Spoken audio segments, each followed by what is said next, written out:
So it is time to lighten things up around here. Welcome to the 55th FeedbackDef live stream and ongoing conversation about music, culture, memory, meaning, and life. All sorts of ponderous things like that I tend to talk about and think about. Um, I'm Sabby Reyes Kulkarni, the apostate music journalist. Welcome if you haven't been here before. It has been a whirlwind of a week.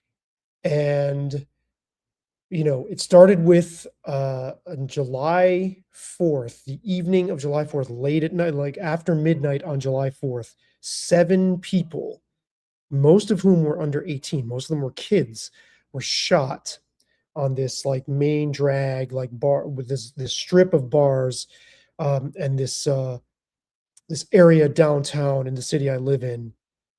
They were shot. And it just put like this dark cloud over the rest of the week. I was actually going to do an episode the day after July 4th, talking about songs that I think were quintessentially American. And then I was just like, you know what? This this is just a bummer. And and then the week for me personally got more intensified as it went along. It's been a roller coaster.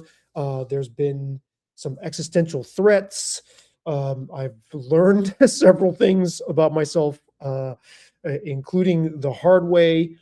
Um, and I realized I hadn't done a ranking in a while. So I figured, hey, let's do a double ranking. Let's do an ultra mega ranking featuring two of my favorite bands, Soundgarden and Van Halen. Rankings are dumb. Of course, when all these magazines and YouTube channels are like, these are the best, or I'm ranking the albums as from best to worst. I always think that's the most like idiotic idea. But I like hearing people talk about, hey, these are my favorites. I like this one more than this one, and this one's my favorite. What's your favorite? And when the conversation stays there, it's totally fine. And I love talking about this stuff. So I earlier this week came across I'll show you this video now. Came across a video on the Drumeo channel. It's an awesome YouTube channel where they talk a lot about, where they do drum playthroughs with like really big name drummers. And the host is awesome, and he'll break down patterns, or they'll have like one famous drummer doing performances by another famous drummer or of a famous song, or a lot of times they'll have a professional touring drummer who's known in one style of music hearing another song in another style of music for the first time that they've never heard, and they play along. So Bron Daler from the band Mastodon, Bron Daler is from the same city I live in, my adoptive home, Rochester, New York. Mastodon has been based in Atlanta for the longest time. But Bron Daler did, I believe, a Weather Report song on there that he had never heard, and he just totally like crushed it. Bron Daler is very, very, very highly regarded around here. He's practically revered in the metal community up here. But that is the video that really,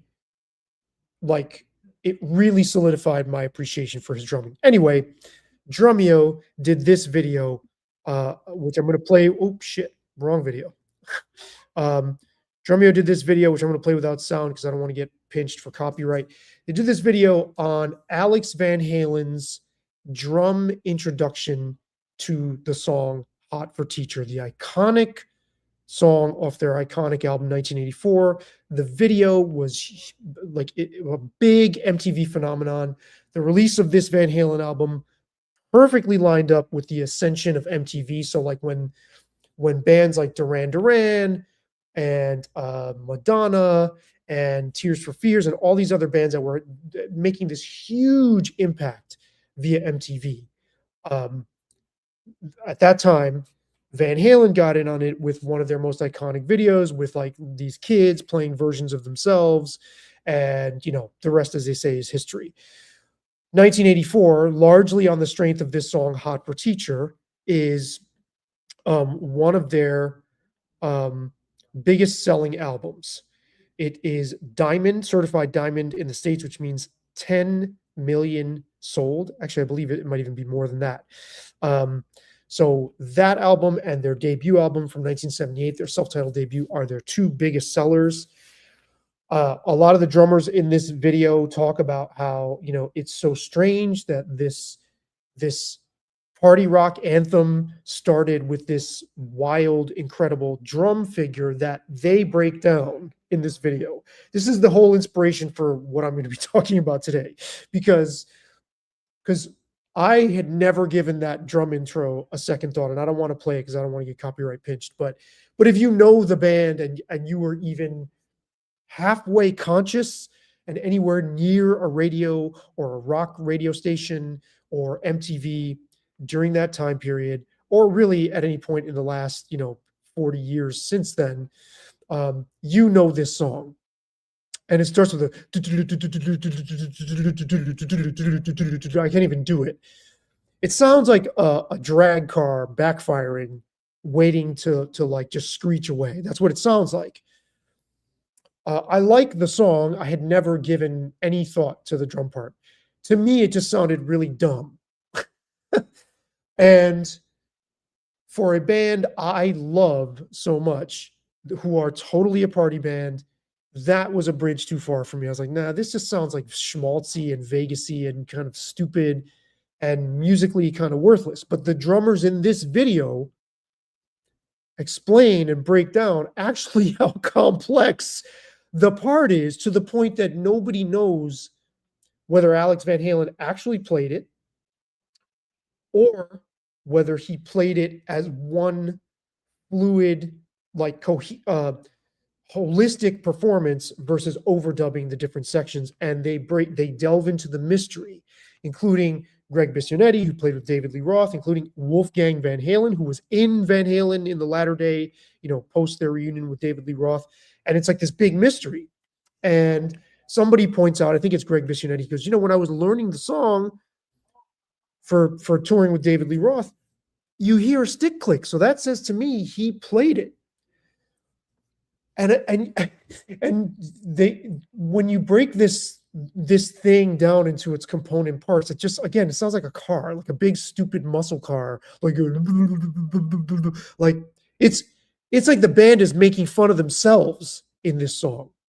There's like moments where they're like, you hear them like hanging out and there's laughter, and it's almost like a Cheech and Chong skit, like with all these little sound effects going on, right? Like these guys were a fun party band. And I think at that point, they were totally taking the piss out of themselves, out of the audience, out of the song, out of everything all in once in this tune.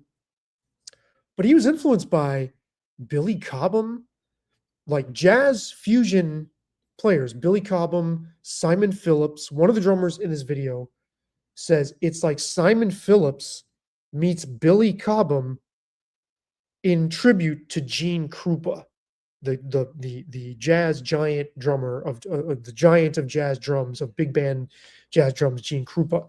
And then they start to break down the different figures. It's like, whoa, this thing is really hard to play. It took the host of Drumeo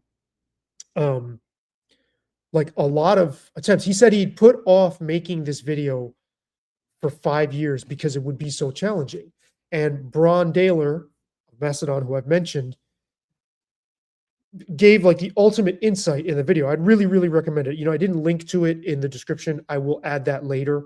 But he said, you have this song that can, like, for everybody in the room is going to be they're going to be thinking, oh yeah, let's party.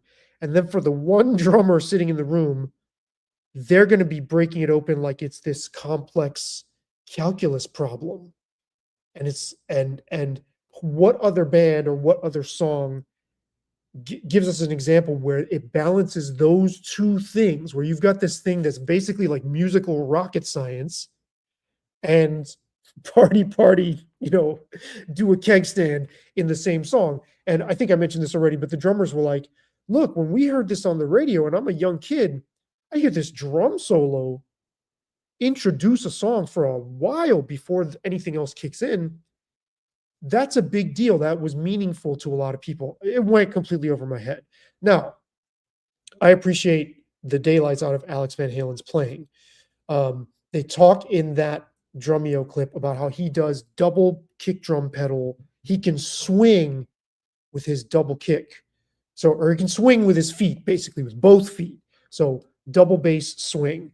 So it's hard to explain, but or I'm sorry, the double bass shuffle.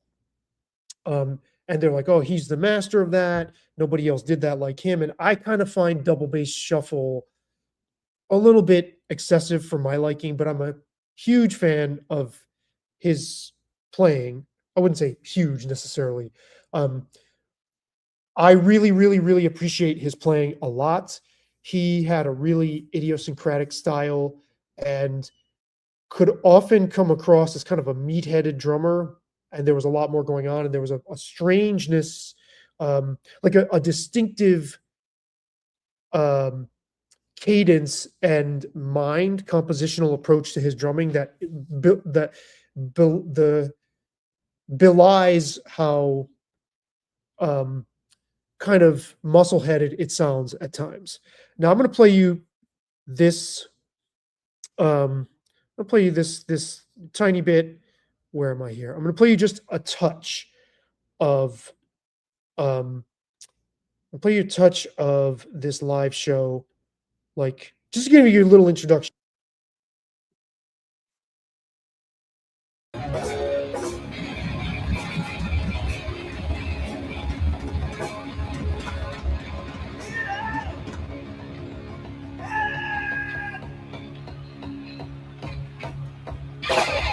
Let me stop this for a second and back it up. This is just a little taste of what Van Halen were like, and I will explain after you get a little taste of this. I mean, if you're if you're not into the bands Van Halen and Soundgarden, I'm not going to be playing much or showing many pictures or anything like that. So this is not an episode for you. You kind of have to know the music for this to make any sense. But I just want to give you some perspective on what this band, how this band came across.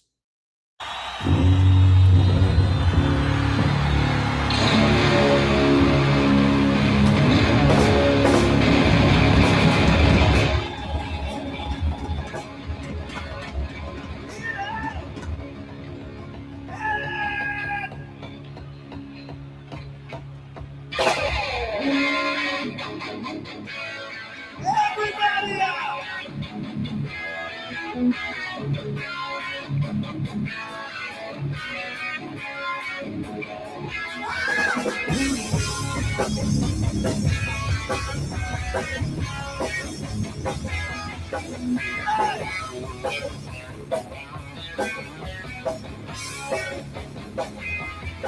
Oh wow!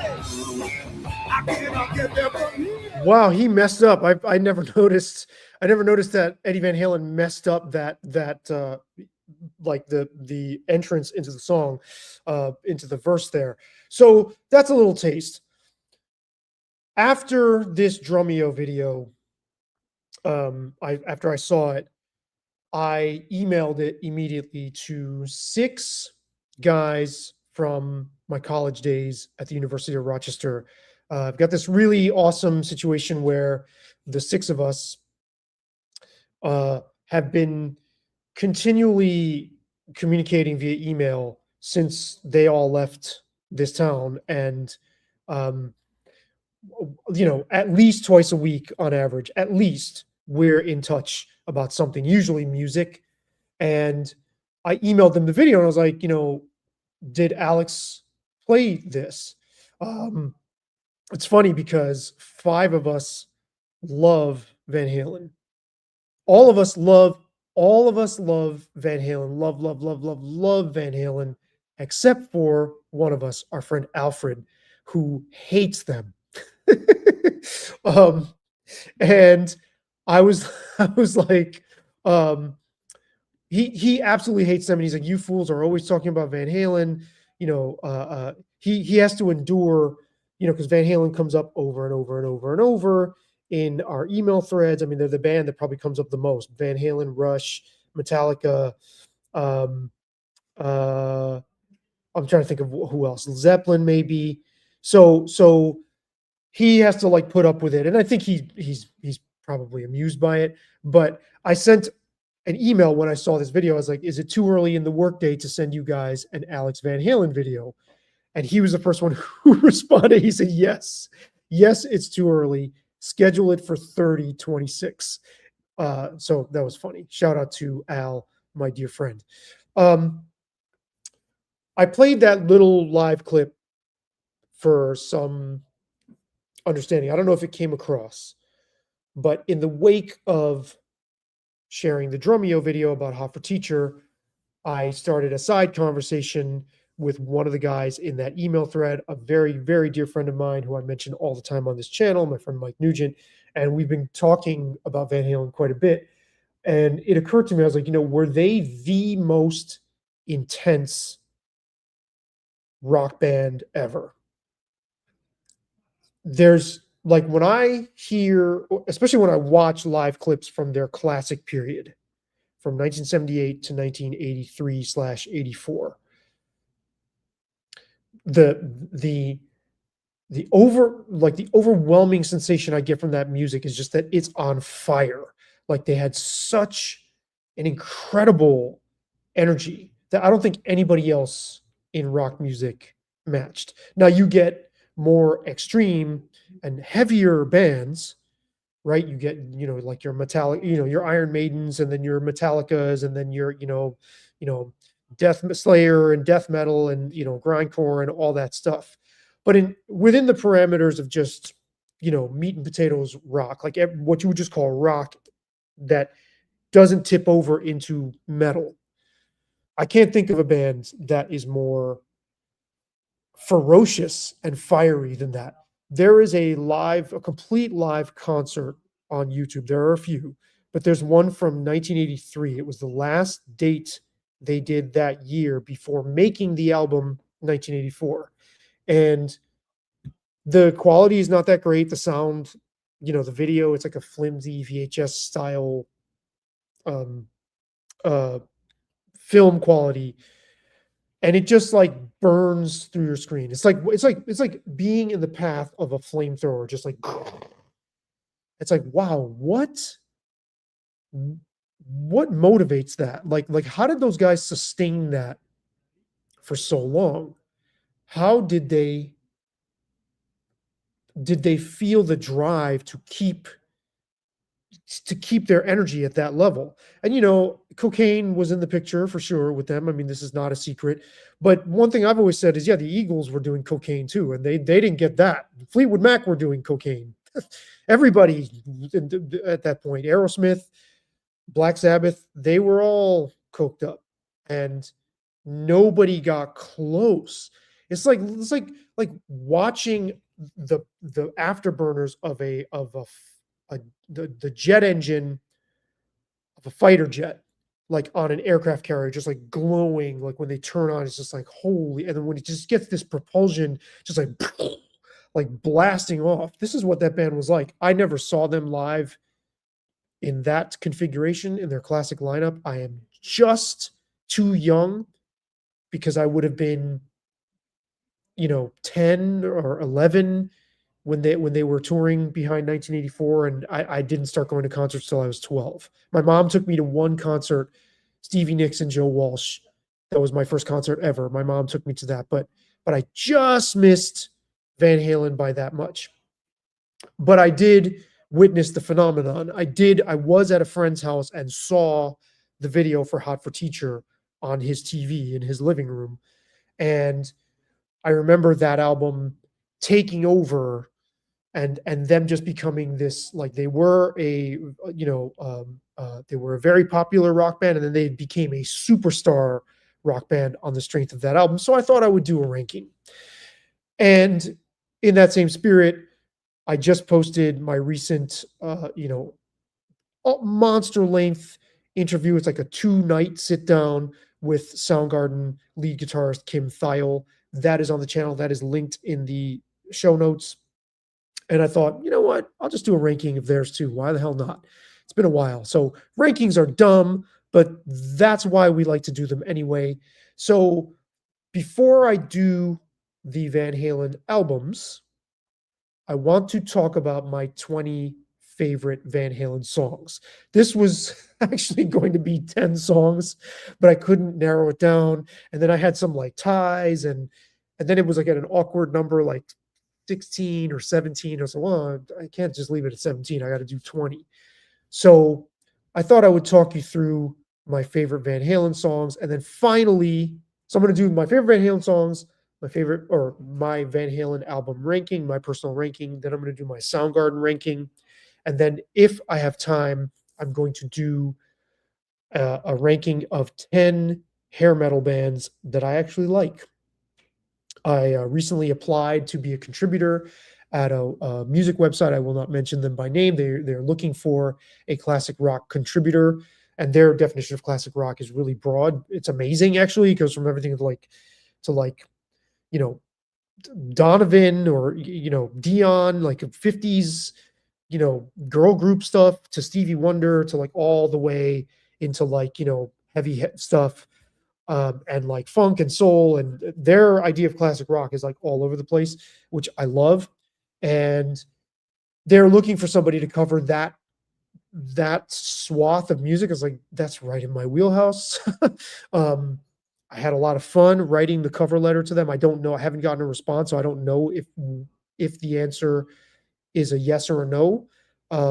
So I want to leave their name out of it. I fingers crossed, because this writing for them would be like a spiritual home for me. And not only is the classic rock aspect super appealing, but they have these lists.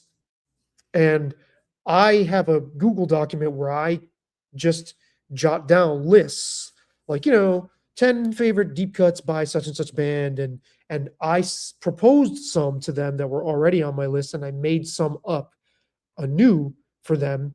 And I'm not going to use any of those here just in case that comes through, but I decided to come up with a new list because I saw a Reddit post titled "Biggest Act You Saw Before They Blew Up?" question mark. In May 2003, in May 2003,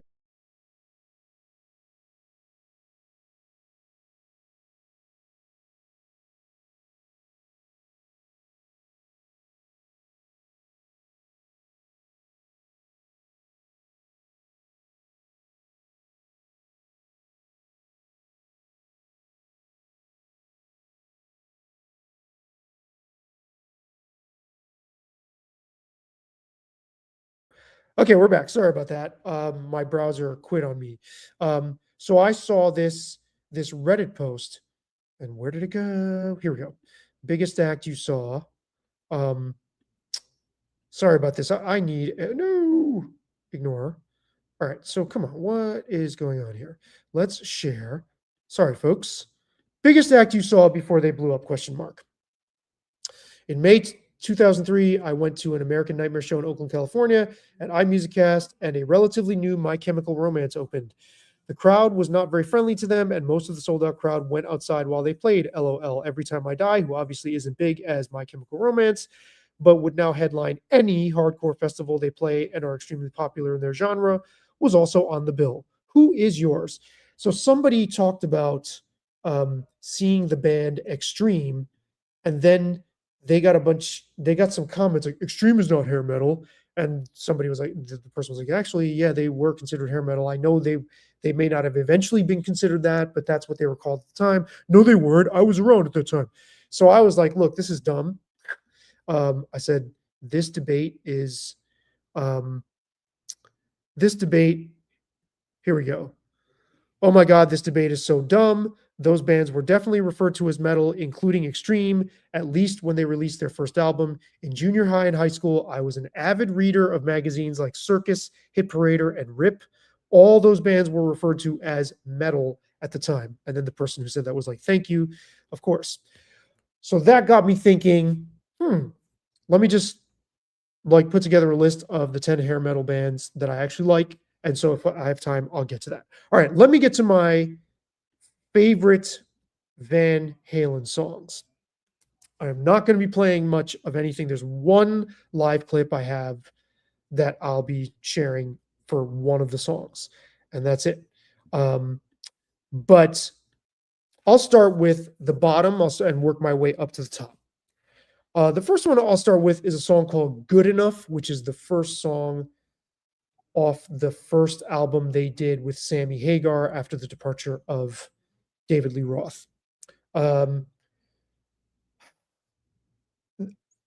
There was a lot of anticipation, obviously. You go from this album that just turned them into world beaters, and then all of a sudden you change your singer, and it's like, wow, this is a huge change. In fact, I think that change was probably, like, I guess, before, other than like Ozzy quitting or Sabbath and being replaced by Ronnie James Dio,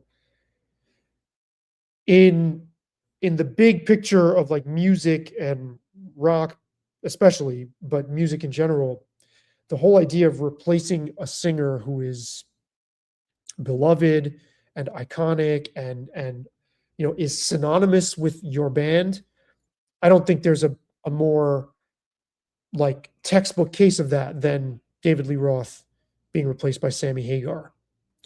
And it was a big deal, and the album gets off to a promising start.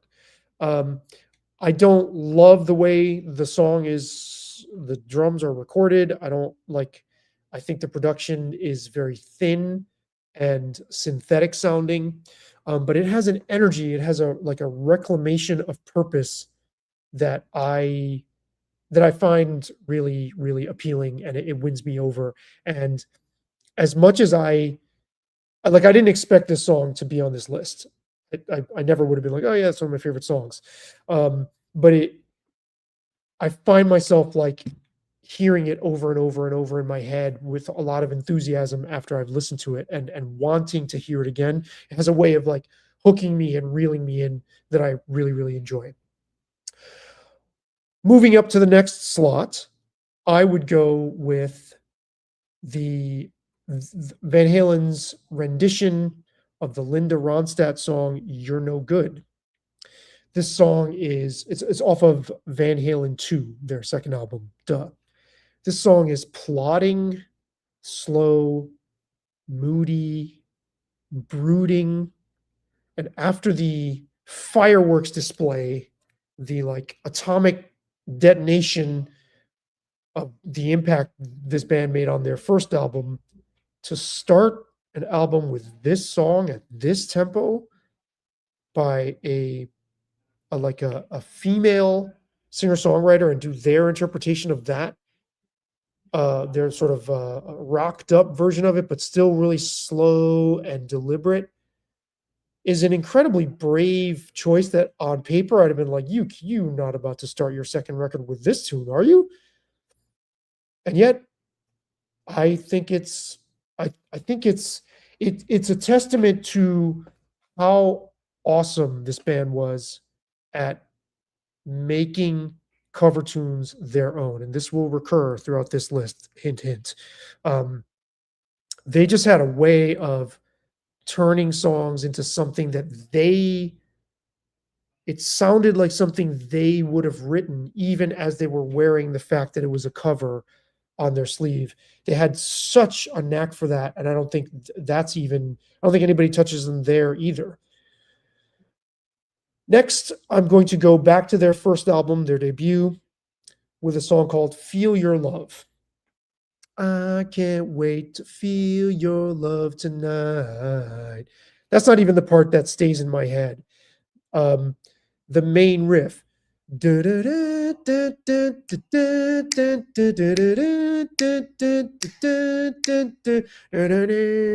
those chords in the verse that Eddie Van Halen plays. I don't know what it is about that song.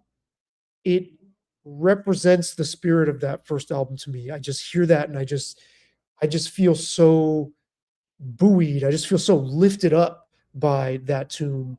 And it's not the most assertive song on that record. It's not the most rocking. My brain was like, it's not the most like amped up tune on that album, but there's something about it that I just find really, really, um, I don't know, really, really, again, buoyant and just brings a smile to my face. I refer to these guys as a party band. I want to be super clear. What I love about them, I obviously love that aspect. You can't love their music and not, you know, find that part appealing. If you don't like party music or something that could be played at a party and you're listening to them, you're barking up the wrong tree. But I think describing them as that really sells them short as far as what they were actually doing. So my friend Mike and I were talking about this back and forth, and we were talking about how intense they were live. He said, I saw this clip of them playing some gymnasium, some high school gym or something like that in Pasadena or something before their first album in like 77 or something.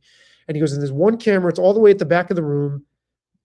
And yet you can tell just how they like filled that entire space, like this like fireball of energy. And he pointed out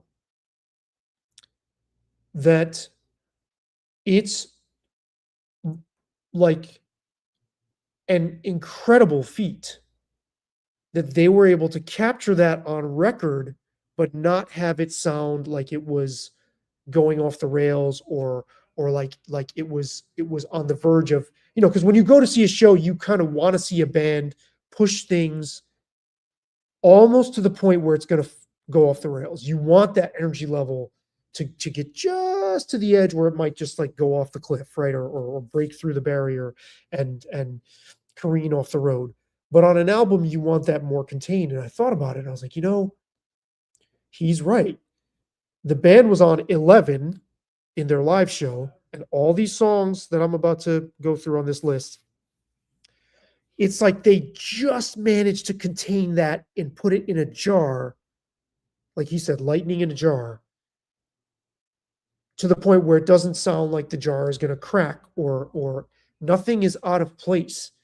That is, from a production standpoint, a recording standpoint, I mean, it is very difficult to capture a band's live energy on record. That is the ultimate challenge of recording a band in a studio setting. But to do it in a way that it gets the energy across without actually tilting the music itself over into the red so that everything has form, everything is in its proper place, is a remarkable feat. And to do it 6 albums in a row is, I don't even have a word for how impressive that is. It's outrageously impressive that they did that. And that song probably is a good indication, Feel Your Love. Because again, it's not the most like pedal to the metal, like balls out tune, but it has a power to it that I find absolutely intoxicating. That's the word I was looking for. So next, I'm going to go with something from the same album. I'm going to go with the first song on that album, titled "Running with the Devil," which is a radio staple. It's overplayed on the classic rock station here in the town I live in. The classic rock station here, unfortunately, overplays the shit out of 100 different songs, and they just like beat them to death. I arrived here in August of 1990, and within a week, I was tired of it. It's now 35 years later. If that is on in like a public space that I'm in, I want to jump out the windows. By the way, greetings from the wonderful Henrietta Public Library in Henrietta, New York. Shout out to them. They are amazing. Amazing. The staff here are awesome, super helpful. This place rules. This place rocks. But I'm going to go with Running with the Devil. Now, that song, again, is not the most aggressive on that album. But when I imagine the impact that album made in real time, which is obviously not something I experienced. I was 5 years old when that record came out. Just the impact that this band had. By the time I heard of them in 1984, we were already living in a post Van Halen world. There were lots of noodly players trying to emulate Eddie Van Halen's innovations on the guitar. But when I try to imagine hearing the first Van Halen album in 1978 or seeing them live before you heard the album, what that must have been like blowing your hair back and your eyes, like, like people must have walked out of that concert or, their own bedrooms where their record players were. It's like when an explosion goes off in a cartoon and your hair's blown back and there's soot around the eyes of the characters. That's what I imagine the impact of that record was like. And that song, to start with, has a real dark kind of churn to it. It's not all the way, you're not going from 0 to 60 right out of the gate, but there's a real powerful crunch and darkness to it that I think works extremely well. And as many times as I've overheard that song, or as songs that it's overplayed, that song still has a power, pulls me into its mood, its atmosphere, its vibe. That's another thing Van Halen does not get enough credit for, I think, even by, I think, people who love them. I don't know. I haven't taken a survey of all the people who love them, but my perception of what they get credit for and what they get lauded for, I don't hear the term mood and vibe come up too much. But they could within that sort of party thing give us different shades of it, and they had a darkness to offset the fun that I thought brilliantly offset that flavor. It was like a little salt in the caramel.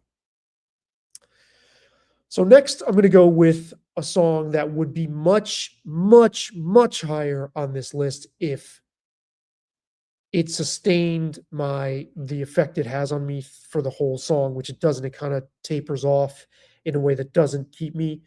But the beginning of the song the beginning alone makes my top 5. It makes my hair, the hair on the back of my neck stand up every time. It is a song called Little Guitars off their 5th studio album titled Diver Down. Just the part of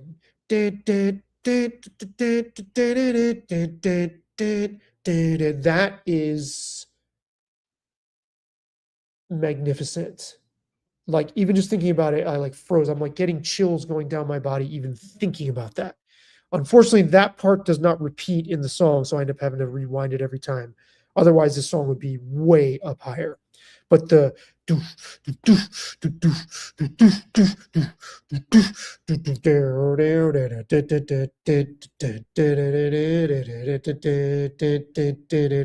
beautiful, amazing, amazing groove. Like, such a signature groove from them. Totally epitomizes like when these guys were on, which was a lot of the time. Boy, were they on. All right, so next I'm going to go with a song named Top Jimmy off the album 1984. This song is a somewhat of an outlier. It has a like a distinctive kind of hovering kind of mood in the beginning that it kind of stands apart from what they usually do. Then it picks up and it kind of goes at this kind of breakneck speed. But there's aspects to this, like there's like these little slinky guitars, like Jimmy on the radio and even on the video, the baddest cat alive. And then Eddie Van Halen go, he like his guitar sort of flows in this spiral downwards, that in a way that I really love. I love the mood of the song. It's very upbeat.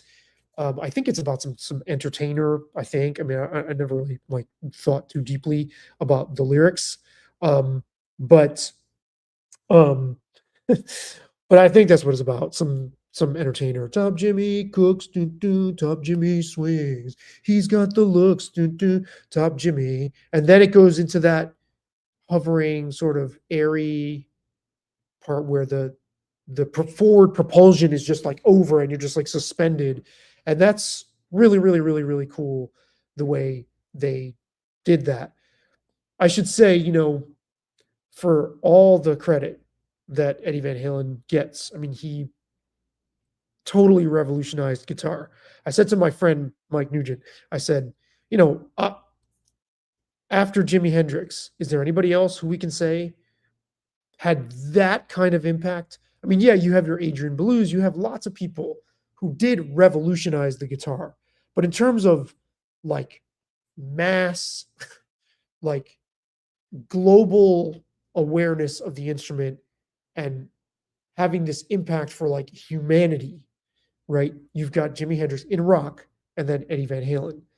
And of course, he does the hammer-ons, he does these really audacious, fret blazing solos, but his little passing licks, the little lead flourishes that he does throughout the music are one of my favorite aspects of his playing. In fact, I like that stuff more than the actual solos. And I love, love, love, love, love, love his choice of chords. There's such a roundness and there are many colors in his chords. They're beautiful, actually. And then his attack is so, especially on rhythm guitar, his attack is so just galvanizing. I just want to get out of my seat when I hear his chords. And that song has sort of all of it in one. So next, I'm going to go with the song Me Wise Magic, which is one of the tunes they did when they were not really, but sort of reuniting with David Lee Roth in 1996, I believe it was, when they had this best of compilation, parts 1 and parts 2, and they did 2 new songs for that compilation. Then they went to some video award show. I think it was the VH1 Awards, and they were introducing Beck, and then Eddie and Alex Van Halen had a problem with the way David Lee Roth was showboating, and they were like, well, it was never supposed to be a reunion, but we released these 2 tunes that were reunion tracks, and of course the whole fucking world heard those and wanted a reunion. It was like, oh my God, yeah, we want this. And they're like, no, actually, it was never meant to be that. It's like, what the fuck? The song is everything you could have asked for in a Van Halen reunion with David Lee Roth.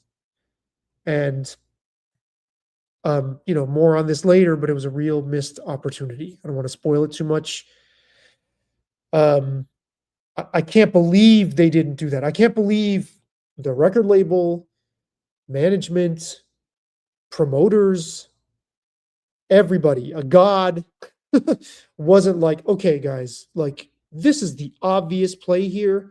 What on earth are you thinking that you're not going to do this? That you give this little breadcrumb, not even a little breadcrumb, a huge. And there's another song too, that they did. They did 2 songs, and I thought they both were like, man.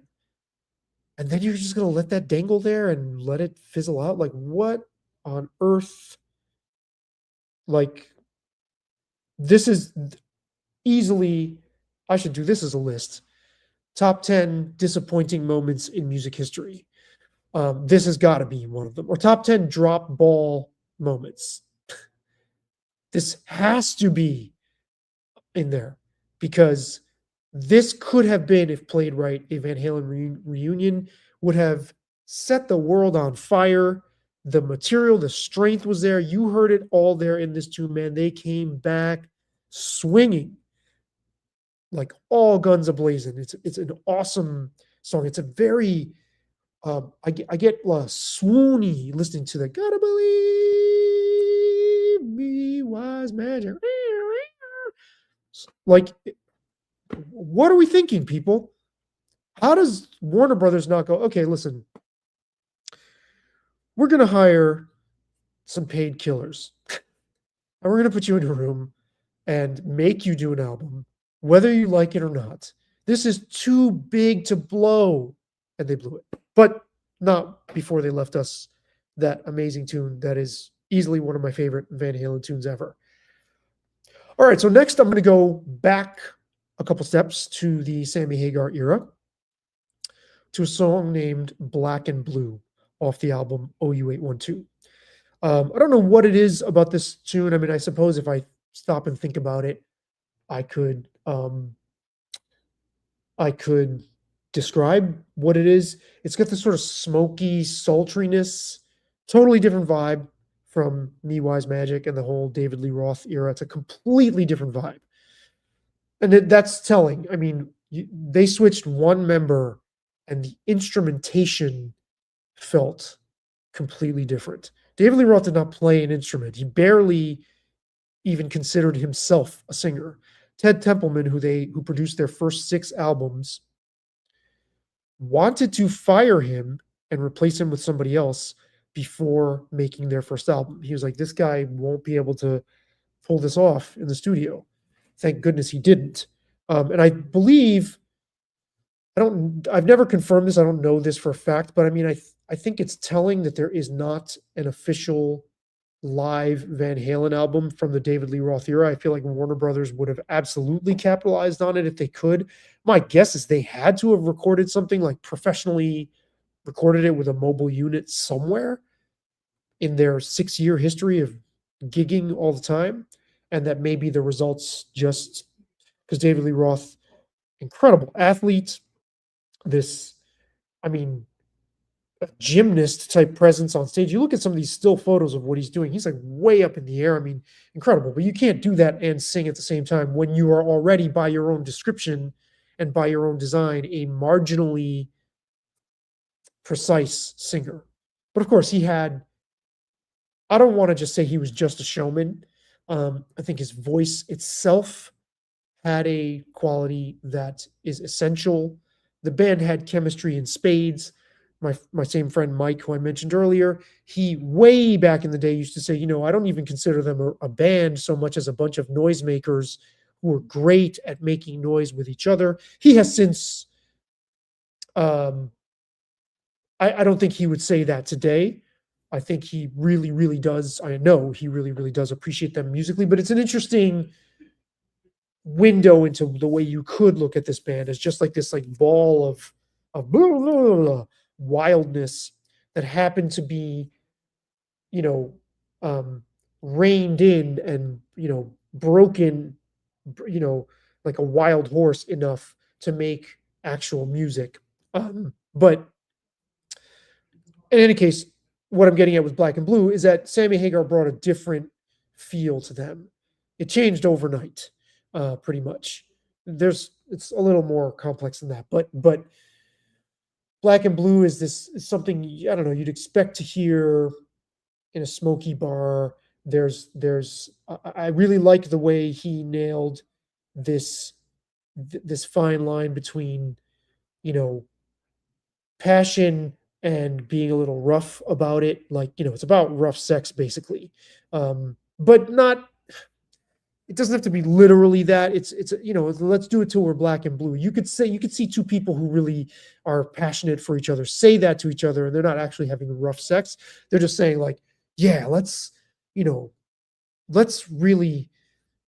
into this, and really put ourselves fully, throw ourselves into this, into, being with each other, and knock each other around the bedroom a little bit. And, I could see, two spouses saying that to each other, like, yeah, this song captures that really well. And then it gets just slightly, I don't want to say dark, but just slightly, it's, you could see somebody saying it like seriously and like, wow, they mean it. Like, or I could see two people who have really wild passion between each other actually giving each other black and blues and kind of reveling in that. And I think Sammy Hagar nailed that. The look they would give each other comes across in the song.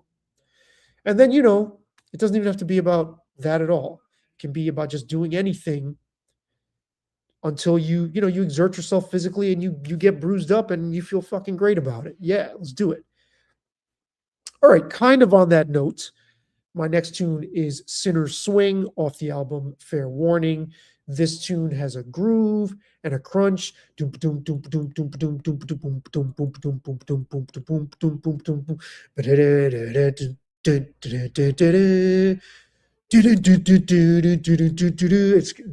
the groove on this tune is just nasty. It's just, I mean, when these guys locked in, holy shit, did they lock in? That's all I really got to say about that. The lyrics are similar to Black and Blue, but with David Lee Roth's twist. You know, where he's talking about darkening your door and all this stuff. I can almost taste it. I mean, it's craven, wanton lust. Uh, you know, early '80s style from a rock band, and you know, you could do that back then. My next tune is Van Halen's version of the Kinks' Where Have All the Good Times Gone, off the album Diver Down Again. This album is often lamented, even by Eddie Van Halen himself and several people I know and several write-ups I have seen, as being half cover tunes and an example that, you know, the band was like running out of ideas and they, you know, it's not very inspired. I absolutely love this album. I actually have a video clip on it called I Fucking Love This Album on my channel. And I don't care whether half the tunes are cover tunes. The only one I think is kind of like meh is the song Happy Trails, which is an a cappella version of some show, TV cowboy show or something they used to run on TV. And I thought that was dumb. And like, why would you bother closing your record like that? It actually is a pretty cool tune. It sounds like a barbershop quartet, but it's, I don't know. I don't love that they ended the album on that. It did seem a little bit lazy. Like, we're not even going to play a song. We're just going to a cappella, you know, this barbershop kind of thing. But all the other cover tunes on this album, I think, are fantastic. And this might as well be an album full of originals. This song makes such an entrance. It's like, pardon my ridiculous below Beavis and Butthead level rendition. You know, I'm not doing the song justice, but you know, all my life I never stopped to worry about a thing. Eddie Van Halen goes, "Eek." He like hits, I think, above the nut on his guitar, and there's like this little like blink, this little plunking sound, and this little harmonic sounds incredible. Even that little thing that he does is just so, it's just so perfect. It just like steps right in there. It's like almost like a judo move or something, like that little tiny thing. He just like puts his fingertip on you and you fall to the floor and knocked on your ass by that one thing. This song kicks ass. And it's, again, somewhat restrained and mid-tempo, and they groove. They're not just barreling forward at like, you know, 85 miles an hour on this tune. It's more restrained than that, but the groove within that restraint is super powerful. All right. So next I'm going to go off this same album with a song that does go 85 miles an hour called Hang 'em High, which also has some of my favorite examples of the little lead licks that Eddie Van Halen would do as a song is going by. There's a part in this tune where he goes dun, dun, dun, dun.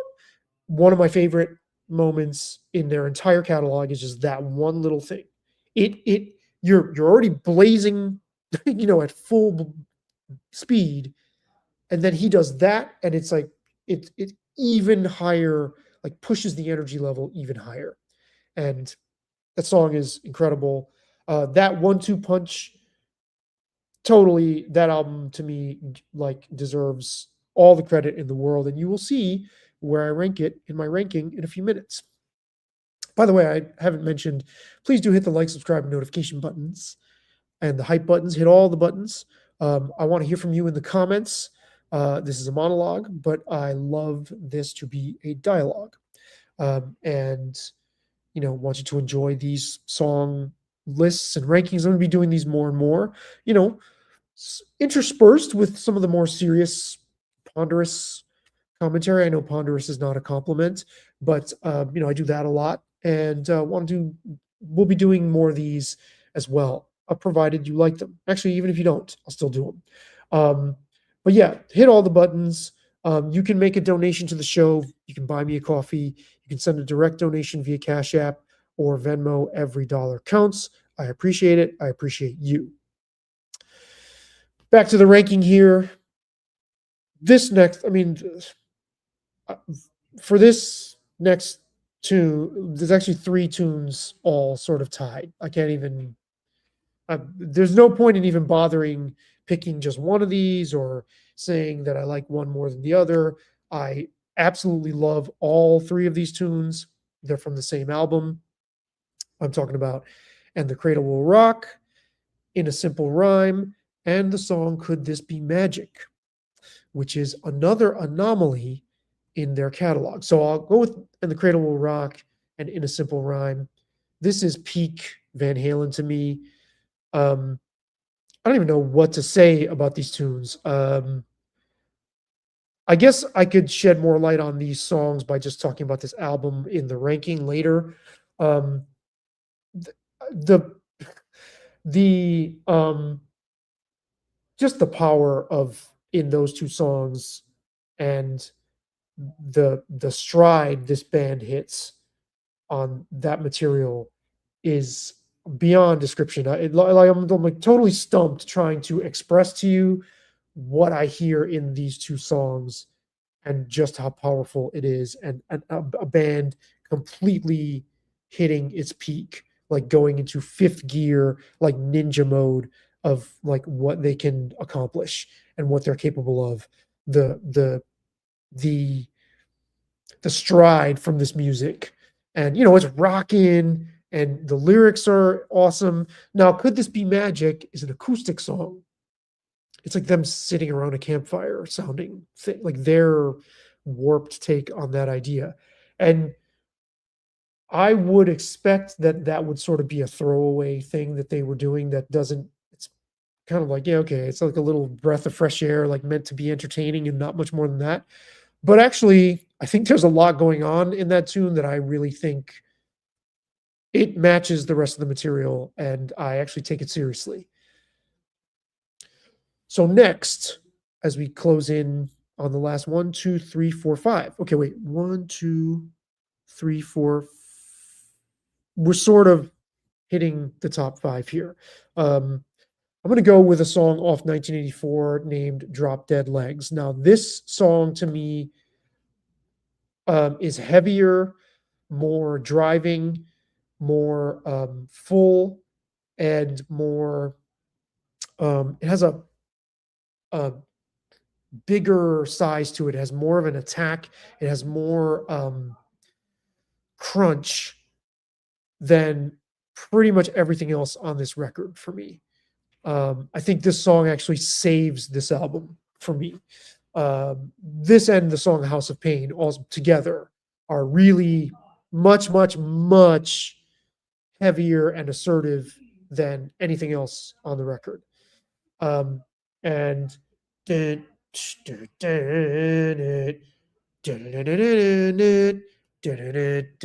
drop dead legs. I mean, man, that I almost got lightheaded thinking about that groove.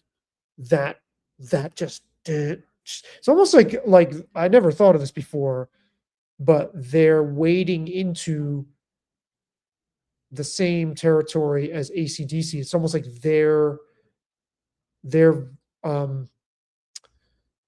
if they were doing music like AC/DC with those kinds of grooves and that kind of intangible quality to a groove, that's what the song that's what they would sound like this song.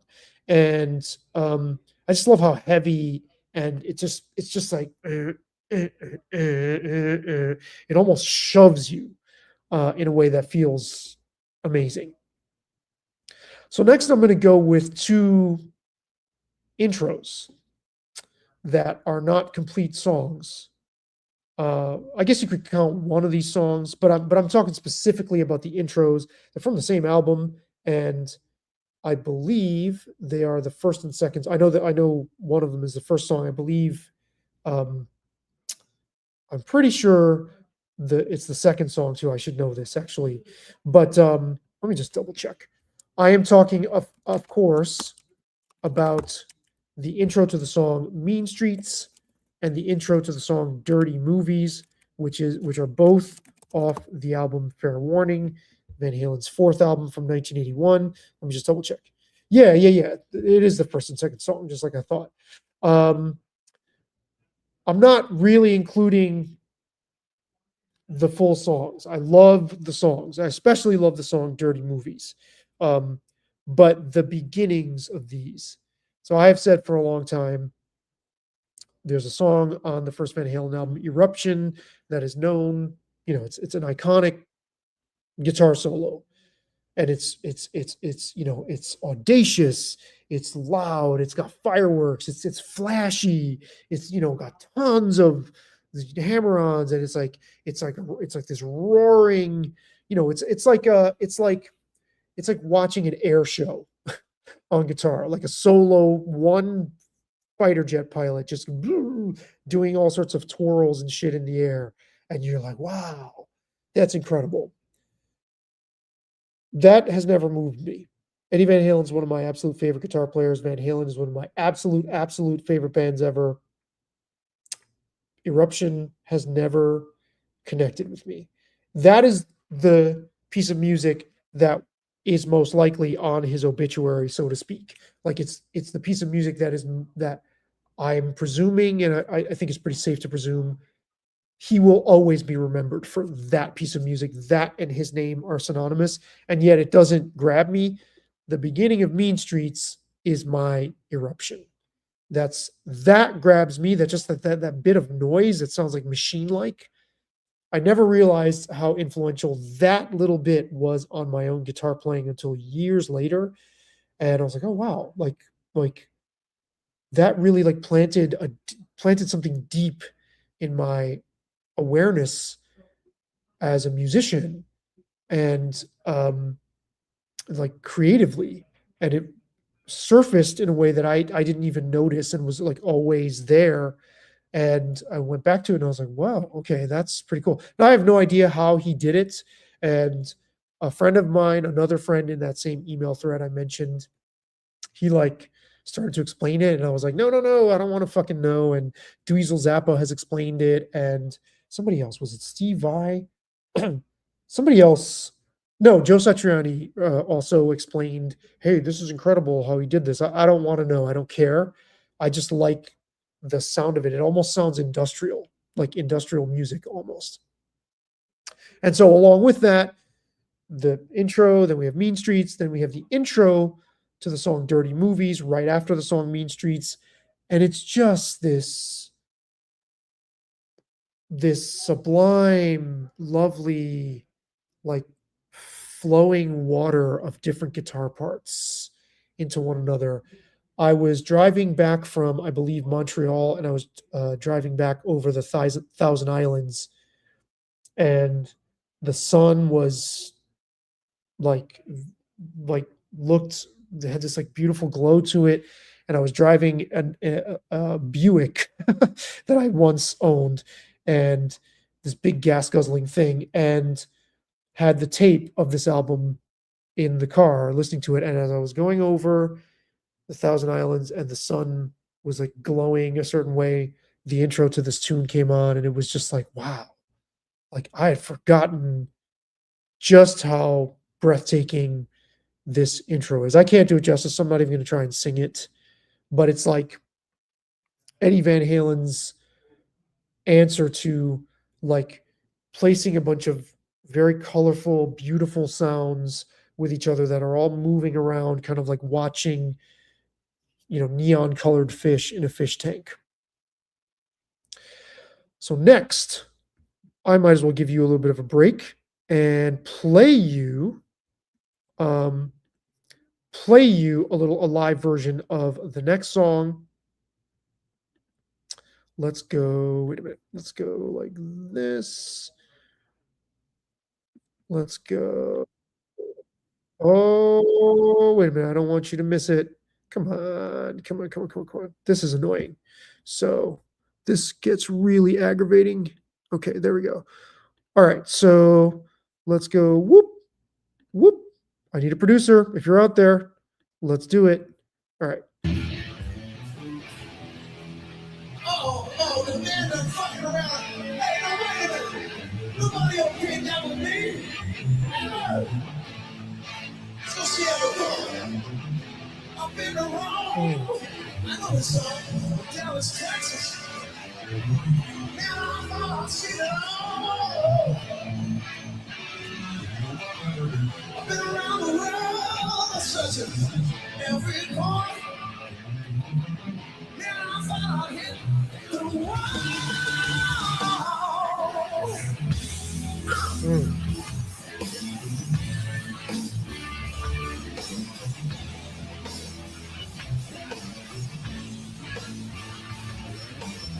There's a sleepy town south of the border.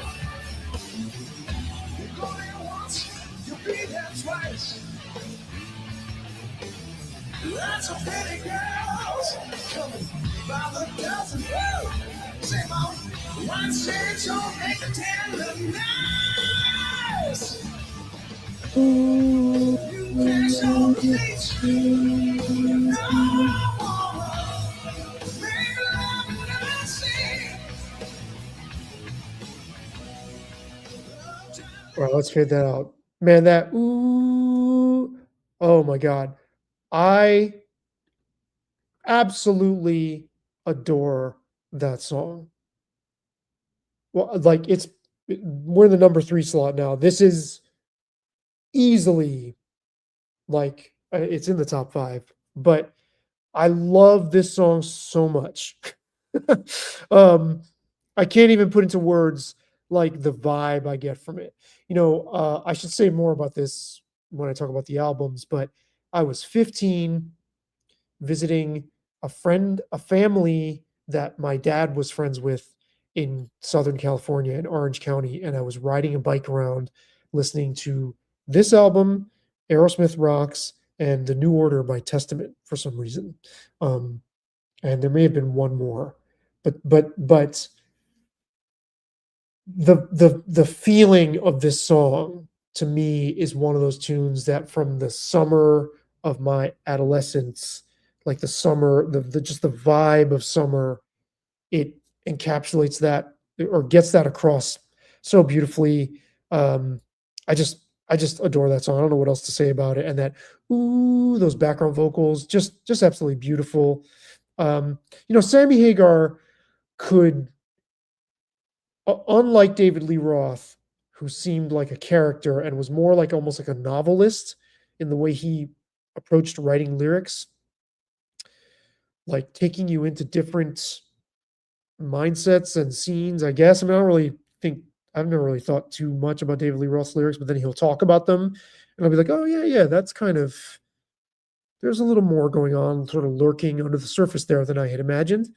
Um, there's that famous, or I think well-known clip of him on Joe Rogan from several years back saying, Sammy Hagar's talking about why can't this be love and blah blah blah, and I'm talking about ain't talking about love. Like my songs were darker than his. But Sammy Hagar could really capture the the sheer exuberance of being alive, and did that in this really awesome way. And on this tune, it's just, man, do they nail it? It's just like chef's kiss to this tune. I swoon whenever I hear this tune. I like just listening to it just now. I'm like, oh man, just really fills my heart, this song, in a way that I don't know that anything else by them actually does. I wouldn't say it fills my heart. It fills, other um other aspects, maybe your sweat and your hormones and your, wanting to get up and run and do something. It fills that, but this song really fills my heart. So next, this is tough for me, these last two, because I've debated this for a long time. I'm going to go with my original instinct, and I'm going to go with the song Unchained, but with a little bit of an asterisk saying that when I get to my first song, I could also make the argument that Unchained really deserves the number one spot in my Van Halen universe. Um, the beginning, I played you that show. You press play on the actual studio version, and the way that guitar comes in, man, oh man, I'm getting chills right now from the bottom of my back, both sides, all the way up to the top of my shoulders. That sounds like a jet engine taking off. The energy is off the charts. The way they come in, the way the band just like swoops in with the drums and the bass and David Lee Roth. Holy smokes, what a song. What a song. I'm not crazy about the come on, Dave, give me a break, but I don't, who cares? When they come back in after that, whew, it's like high octane. I can see, like, when I hear that song, it's like the musical equivalent to me of like heat lines on a highway. I can almost see that, like fuel burning in the air to the like with this song. That's what it feels like to me. I can almost like taste gasoline in, just in the air. So that's the song is just I mean, the power of the mighty Van Halen, like you cannot do better really than pointing to that song. Now, why would you say that, Sebby, if that's your number two song? Well, let me explain. My favorite Van Halen song does have that power. It also has it. In fact, to me, it even has more than that power. And that's just the thing. It is a song with probably the most unusual song structure I've ever heard. And, I could probably think of other examples, but certainly in a rock context, and definitely for them, I love the tune so much in the flow of the album that it took me years to realize, wait a minute, what is this song? It just kind of like materializes out of this strange pool of sound that isn't a song. It doesn't start out as a song. It's like it's this disparate set of sounds that eventually gel, and then once the band clicks, it's like, ooh, now we've achieved takeoff. I'm talking about the song Fools from the album Women and Children First. All the time, like for years and years, I'm like, that's my favorite Van Halen song. The only reason I would slightly doubt that is because it goes in this sort of vamp section at the end that I'm not sure whether it excites me as much as the beginning, like the first half of it. But then now that I think about it, I'm like, yeah, actually it does. Right? I sometimes go back and forth or I waver, whereas Unchained just sustains its energy level all the way through. And for me, Fools kind of dips a little bit, but before it does that. So it's got this like it starts out with like this like random noodling. It's not random because I think they totally mapped this out. I'm pretty sure they did because I've heard a live version of it and it's like the same it's like the same exact like it's very mapped out. It sounds like Eddie Van Halen's totally noodling, and David Lee Roth is just kind of oh yeah, like fucking around basically into a microphone with this raspy, you know, falsetto almost. It's not a falsetto, but it's close. And they stop. Like it's this weird herky jerky kind of thing. And then Eddie Van Halen plays this riff, these big chords, and then he plays these like big chords, right? Does a guitar solo, like this like really audacious guitar solo, like before you're even into a song, before you're even into like an idea of what they're doing. It's bizarre, this song structure. And then the band does kick in. He starts playing this riff. Then the band kicks in, and then they're off and running. But here's the thing, it's the most weird, almost incoherent, non-musical um, way for things to come together, and I absolutely love it. Every little bit of that like sort of ramp into the main part of the song to me is awesome. And then once you get into oh my god, what's the what oh my god, why do I not remember this lyric? Okay, so it's like where are we? Oh, there we go. Don't want no class reunion. The circus just left town. I can't believe I can't remember that. I'm like this. That lyric should be burned into my brain, like that old Alpo dog food commercial with a brand into the can of dog food.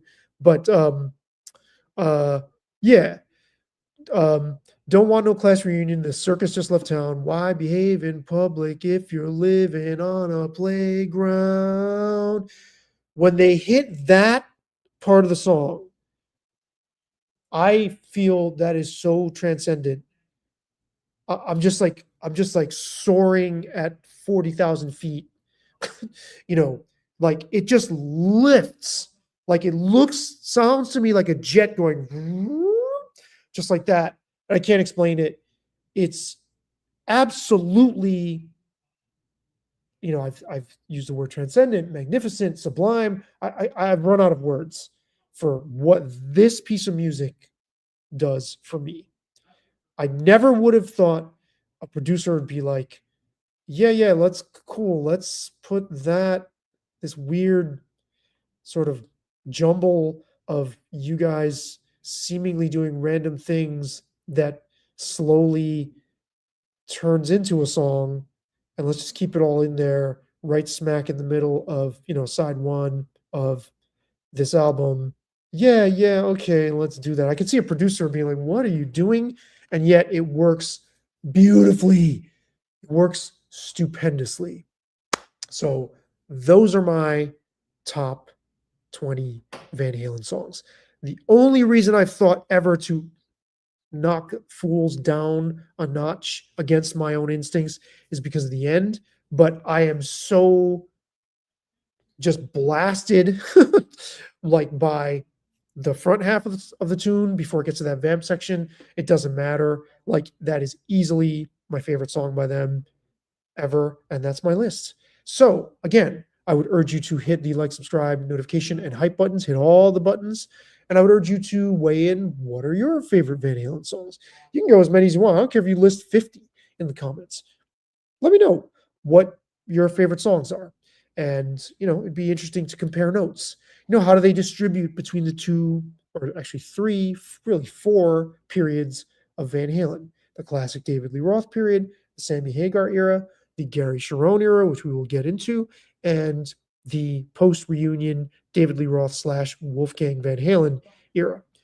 What's your favorite stuff? Let me know. I'd love to hear all about it and chit-chat with you in the comments. All right, so listen, I'm going to rank the albums. I'm only going to do the studio albums. I'm not going to count right here, right now. And if I did count it, it would be at the bottom because I hate that album. That's their live album with Sammy Hagar from which album? I believe that would have been after Unlawful Carnal Knowledge. I think that album is flat. It has almost zero appeal for me, and it's like I don't even pay any attention to it at all. It's really, really, really unfulfilling. Interestingly, one of the other guys on the email thread from my college friends, his name is Neil, and he listened to that live album a lot, and he said that's where I learned that you hit the kick drum and the crash at the same time. He is an ardent defender of Alex Van Halen. Not that he needs any defense from me, because I really, really appreciate him.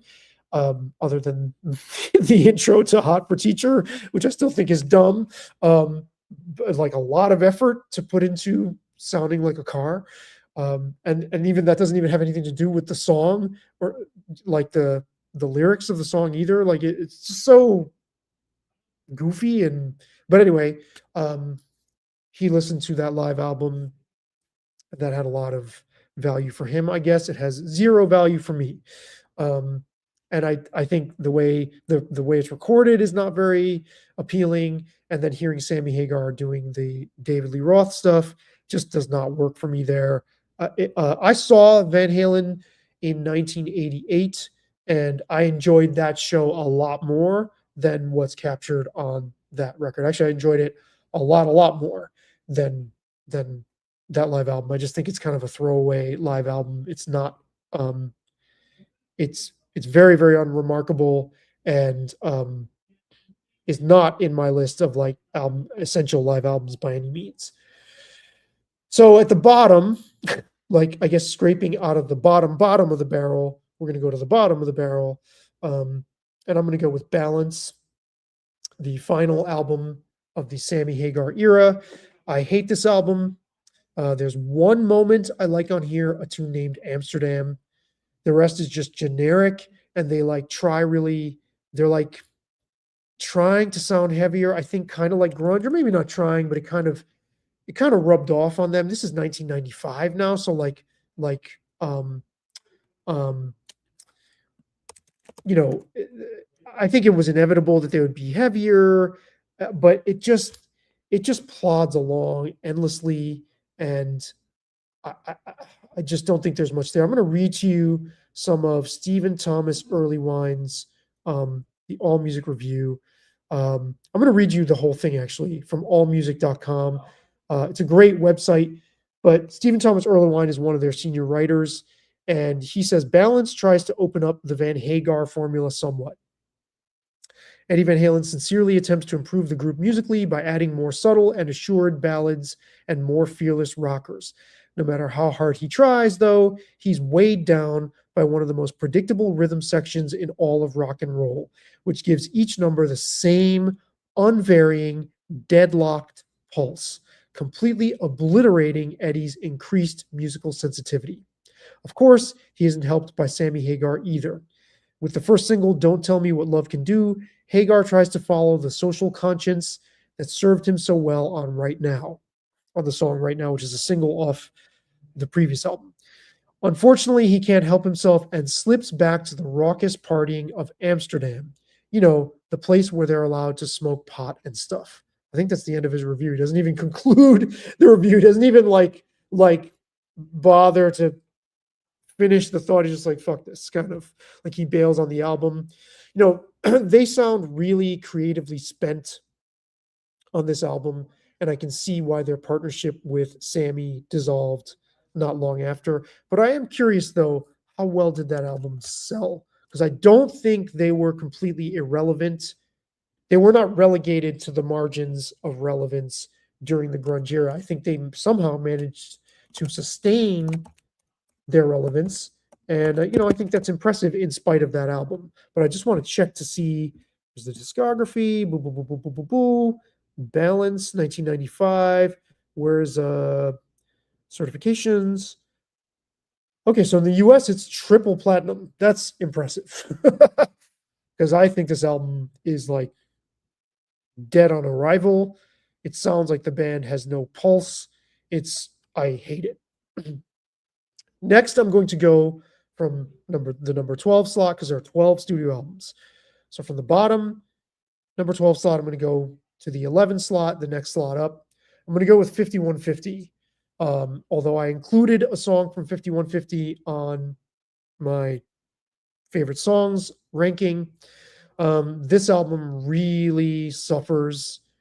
I think it's an unfortunate sort of perfect storm of factors. I really, really think the way this album sounds is almost a disaster. The drums sound like toy mallets, and everything is thin. It sounds digitized. It sounds generic. And then there's this like onslaught of generic, totally toothless synth keyboardy sounds that sink this album like the Titanic to the bottom of the ocean. Now, what's interesting is when I got this album, I was in 7th grade in 1986. I don't remember having a big problem with it. I actually remember listening to it and enjoying it quite a bit. And I remember the excitement around it. I am surprised, though, in retrospect, that the fans of this band did not burn this album in the streets. There are moments, good enough. There's Summer Nights, which my friend Mike Nugent, who I mentioned earlier, said to me that song sounds like Summer Nights. It sounds like summer for him, and I totally get that. There's Best of Both Worlds. You know, there are moments on here, but I just think the energy level, the the production, and this move into more synth territory while also losing this super dynamic, perfect fit for your band. Sammy Hagar on paper would have seemed the perfect fit to replace him. Van Halen was very heavily influenced by Montrose. Those first couple of Montrose records with Sammy, I love his singing on there. I like a lot of his solo stuff a lot, actually. You would think they could get more heat out of that pairing. You know, you could think. I mean, the solo album that Sammy Hagar did with Eddie Van Halen playing bass, I think it's just called Sammy Hagar. It's rocking a lot of it. There's a ballad on there, but Give to Live, I think it's called. But when the hammer comes down, I mean, that's if they had been doing that kind of stuff with that sound on this album, it would have been awesome. But Eddie Van Halen, you know, as you get through the first six, as you get to the latter half of those first six albums, he starts wanting to incorporate keyboards more and more. The beginning of the album, Women and Children First, is actually a keyboard run through some sort of filter or distortion pedal and through an amp or something. The story I heard, I haven't actually looked this up, so don't quote me on this, but that David Lee Roth pushed for them not to use it as a straight keyboard sound. He thought it diluted the rock aspect, and thank God he stepped in, or whoever it was who made that decision, and was like, no, let's not do that.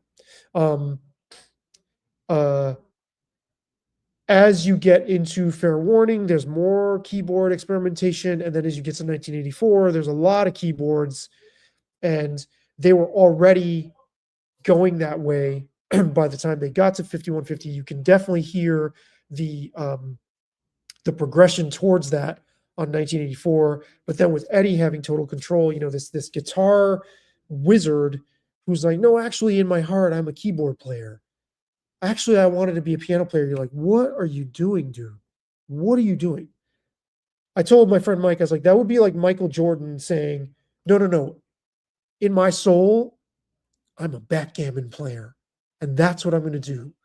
It's like, can you have some perspective here? Like, I don't think Eddie Van Halen ever did anything on the keyboard that remotely comes close to touching his facility and his mind, his creative, like, engine on the guitar. Like, what the fuck was this guy doing tinkering around with these like sugary sounding synths? Like, who allowed that to happen without saying, dude, this is not your strong suit. Your stuff sounds flimsy, it sounds cheesy, it sounds generic, it sounds almost like embarrassing from like a compositional perspective. Like, why do you need to do this? But he did it, and it sinks this album, which does have some songs I enjoy, but I cannot get around the way it sounds. I cannot get around how suffocated it is by its production and by those synths. No thanks. So next I'm going to go with an album that I think is produced or it's recorded better for me. It's meatier sounding. It's got a really vibrant, robust sound, as a matter of fact. They really corrected from the mistakes when they first got together with Sammy Hagar. It's called For Unlawful Carnal Knowledge. Gets off to a really promising start. A really, you know, the song Pound Cake, it grabs me. I don't know what the fuck they were thinking in that video, though, with like a little girl and the drill. It's like, how did somebody approved that, but whatever. Um, you know, uh, Run Around, I think, has a really cool kind of thing going on with it. Right here, right now, I can understand why that video was so popular. It tapped into something really like this slice of life, you know, these like delivering all this wisdom about living that I thought was really, really, really, really, really nicely done. Overall, though, the songs just don't hold up for me. And this, to me, is the beginning of the end for them. I see like everything just sort of falling apart from here. This album was also very successful and had huge hits.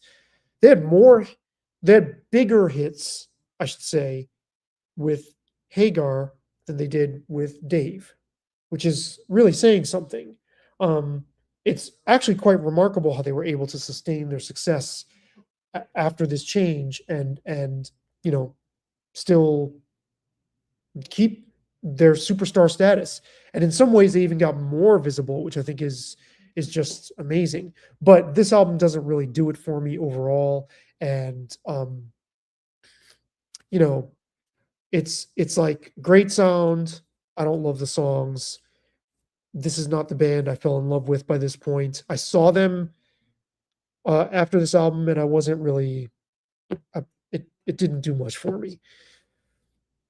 So next, I'm going to go with VH3, which is the one and only album they did with Gary Cherone from Extreme. I expected that this album would sound like the absolute like last legs of a band that I once thought was, you know, on the Mount Olympus of rock. And I thought, man, that's just going to be such a horrible listening experience. I can't get with it. I can like I don't even want to touch it. It's sad to see them in this state. Man, this album's going to be terrible, going to be terrible, going to be terrible. Then I listen to it and I like it quite a bit, actually. I maybe it's my low expectations. So another friend in that same email thread, he absolutely loves Van Halen as well. His name is Adam, and he's told a story about how he was driving through Spain and he stopped in at this little gas station in Spain and they had like two tapes there for sale, not much of a selection. And one of them was VH3. And he's like, well, how bad could this be? He goes, this can't be that bad, right? And he goes, boy, was I wrong. And they're driving through Spain and he's like, oh my God, this is god awful. I had the opposite experience. I don't love it, but I'm like, man, this is pretty cool. If I didn't know this was Van Halen with their third singer, and if I didn't know that this album completely tanked and disappeared, basically, sank like a lead balloon, uh, and this was just some other band and I didn't know who it was, I'd be like, oh, wow, I like this a lot, actually. So, as far as a Van Halen album, um, it's hard not to see this as a blemish on the catalog, but I find it to be perfectly enjoyable. So next, I'm going to in the, let's see, the 12, 11, 10, 9, 8, in the number 8 spot, ranking way low on my list compared to how well this album has sold. I will give you a hint. This is one of the band's 2 highest selling albums. This is also a certified diamond album. It is the album that gets written up a ton in retrospectives. I am talking about Van Halen's debut album. And again, I will say what I said earlier. If I were to have experienced this in real time, I probably would have I'd probably put this album in much higher esteem. It doesn't hold together as well for me as pretty much anything else from the classic period. It is easily my least favorite of all the 6, from the classic lineup. I don't love Eruption.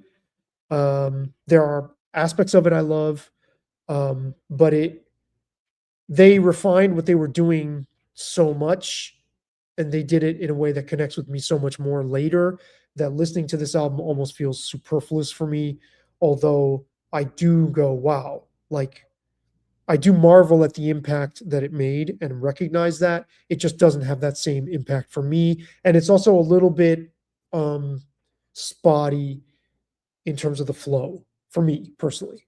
I like compared to some other stuff of theirs, as far as sitting down and listening to it, I don't it doesn't flow for me nearly as well as some of the other stuff. So in the number 7 slot, excuse me, I'm going to go with VH2 or Van Halen 2. I don't have much to say about this album other than um, every time I think about it, I'm like, yeah, I don't really have too much attachment to it. I think it's a very solid album. I think it's a very much an improvement over what they did the first time. And I think it's understated. And I think I tend to underrate it because I don't reach for it very often, but it's very solid. Um, it feels a little bit sort of, I don't know, bottoms up and out of love again, and somebody get me a doctor. It feels like they cranked the kind of balls out aspect of their music a little bit to excess for me personally. Like, somebody get me a doctor. It almost sounds like a steroidal version of what they do, but I think it's solid. And I don't have, I don't get very excited when I think about it, but if I sit down and listen to it, I really like it. So this next album, I am shocked, gobsmacked that I have this album ranked above anything from the first 6 albums. Um, I don't think it's quote unquote better than either of the first 2 albums, the albums I have it ranked higher than. I actually don't even consider this a real Van Halen album. I have it cataloged in my head as Too Little Too Late. It's missing Michael Anthony, whose vocal harmonies and overall feel and thrust on the bass were vital. Don't let the stupid Jack Daniels, blah, blah, blah, blah, like noise bass solo where he wasn't even trying, fool you. The guy could play bass. I'm talking about A Different Kind of Truth, their one and only reunion album with David Lee Roth from 2008 or 2012, excuse me. It's not the real Van Halen to me. But here's the problem. I actually like it quite a bit, in fact. As a complete listen, it's a lot of fun. It's very satisfying to me. There's a spirit to this music that really wins me over. And I wish I'd paid more attention to it at the time, because at that point, I'd put the whole idea that they could return to form. I was like, nah, that's beyond them at this point. They missed their moment. They missed their moment with Me Wise Magic in 1996. Like, it's not going to happen for them. They're not going to come back and be anything close to what they were. I feel like they were in position for that to happen with those 2 songs in 96, and they blew it. So a lot of this stuff does retread like little tricks they've done in the past. And in fact, a lot of the material predates their first album, which I actually don't think is a problem. So the retreading and the using the old material are 2 different things. I think some of the tricks that they employ, it's kind of like, yeah, we've heard you do this before. But the fact that they're drawing from an older pool of songs, I actually thought was a selling point for me. But it's like a reanimated version of a band that was brought back from the dead, not really a true return to form. Had they done it in 96, they would have done it for real. I think they could have really pulled that off. I don't think they did. I think they're missing a crucial member, but the album itself works, totally works for me. So as an album that I like, I'm not thinking it's not my idea of a better album. It doesn't break as much ground as their first two records. It would have been interesting to see had they recorded these songs way back when. It would have totally kicked ass because the album kicks ass even as is, even doing them however many years later that was, 35 or whatever years later or something. Or I think I got my math wrong, but a quarter century after the fact. And they still kicked ass on it, and they're kind of like having a little fun with it, at the same time. If they had that same hunger, you know, as they did in their classic period and they recorded those songs, who knows how amazing they could have been. But there's nothing wrong with this record. I think it's perfectly respectable, perfectly enjoyable. I actually really, really like it. And it shocks me to say that because I always was like, nah, it's not really a real Van Halen album. It's not the real Van Halen. All right, so looks like I'm going to run out of time for my Soundgarden ranking because I've got another half hour to go, and I'm not going to get to those. So that'll have to wait for another day. Sorry if you tuned in for that. I'll change the thumbnail and the description. But so the next album I'm going to go with is 1984. I am not crazy about this album. I spoke very highly of Drop Dead Legs and House of Pain and Top Jimmy. This album feels like they are definitely starting to go in the wrong direction. The drums sound really, really the kick drums sound really processed and mechanical. It's almost like the same thing Lars Ulrich got shit for when And Justice for All was released. They are leaning more heavily on the keyboards and on sort of balladry. Although I think the song "I'll Wait," I actually like that song. They wrote that with Michael McDonald, which is kind of an interesting twist. I do not have any issue with that song. I like it a lot. But the album feels like it's in two different places for me. You have Drop Dead Legs, House of Pain, and Top Jimmy. Actually, it might even be three different places. So it's Drop Dead Legs, House of Pain on the one side. Then you have Top Jimmy and Hot for Teacher, like rockin' tunes, but that are a little bit more smoothed over. And then you have the keyboard heavy stuff like Jump and I'll Wait. And I would put Girl Gone Bad in the middle. I like the album. It feels disjointed and it's like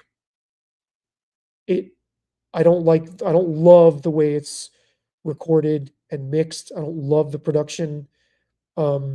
I think, with Ted Templeman having nailed the production so beautifully 5 times before this, then they move into Eddie Van Halen's studio, which is like a tiny closet of a space. Strange that they got this majesty anyway. I will say this. They sound confident. They became superstars once this album was released, but they sound like it. They sound like they know that they're conquering the fucking world and they're on top of the world. And there's a swagger, and this album just exudes confidence in a way that I think is quite incredible. I experienced it in real time. I like it. There are aspects of it I love. I'm not crazy about it. I think the drums sound terrible, not quite as horrible, not quite as terrible as 5150, but they're getting there. And you've got these two songs that are totally like almost harsh, like biting rock, like really molten lava in Drop Dead Legs and House of Pain. And the rest of it doesn't match that vibe, that sound even. It's a different sound. And so it's like, well, which record did I'd rather you made the other kind of record than just relegate that to two different songs. Yeah, 3 of the other songs are very rockin'. Oh, I forgot Panama. Panama probably belongs with Drop Dead Legs and House of Pain. Maybe I'd put it in the middle category because it's got a smoother sheen to it, but it rocks really, really, really, like a lot, right? That song does not suffer from a lack of rocking. It totally, totally rocks.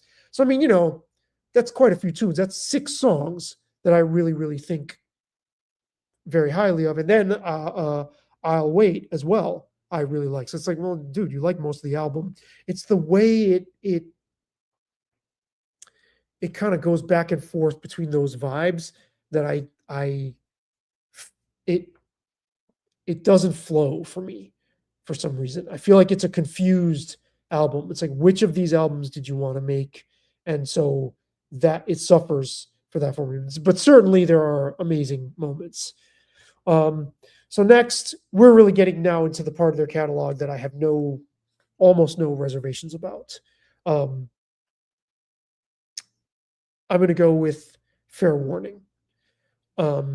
So their classic period for me, well, I don't want to give it away, but I mean, you know which of the albums, if you know their catalog, which of the albums I haven't talked about yet, they hit a stride during a stretch of their classic period, and now we're into that period. The only reason why I don't have this album higher, because it's dark, it's aggressive, it's probably the darkest album in their whole catalog. It has a sonic darkness too, almost like you're listening to it at night or something. And the grooves, their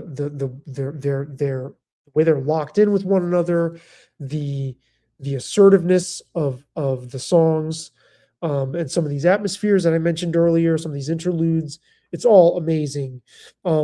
There are a couple of moments though that for me they sort of throw a monkey wrench into the vibe of the album, and I even like the song, one of the songs, but I'm like, wait, what were you trying to do here? There's a song called "Push Comes to Shove" where it almost sounds like their version of like disco funk or something. Um, I don't know, almost like a boom, boom, boom, boom, boom, boom, almost like a Bootsy Collins meets Stevie Wonder, like Stevie Wonder's "In Time," or no, not Stevie Wonder, Shuggie Otis, excuse me. Um, are they doing that on that song? And I don't even like mind the song, but I'm like, what is the idea here? There's that. There's an interlude, like a keyboard interlude instrumental that sounds really weird, and then there's a almost punky, new wavy kind of post-punky kind of song called "One Foot Out the Door," which again I like, but it's a weird way to end an album. And that's the only reason why I would ding this album. But up to that point, it sustains this incredible energy level, and it shows them getting more sophisticated. They're not just completely pedal to the metal by this point, and they really do have this. They've really honed in on this incredible production, this mood and this atmosphere, this vibe in the sounds and the sonic architecture of the music that is just quite extraordinary. So, all right, we're down to my last three. And in the number 3 slot is the Sammy era album, OU812. I love this album. I just have such a strong association, like a memory association with it. I mentioned the song Cabo Wabo. You know, this album is very keyboard heavy, very, very much so, but I think it actually works, has a completely different production approach and sense of tone than just about anything else you'll hear by them.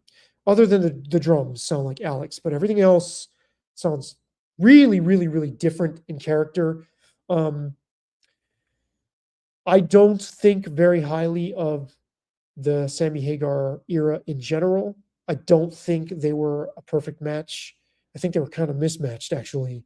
I also think they were both at points in their career where they did not get the best results that they would have gotten, the optimal results.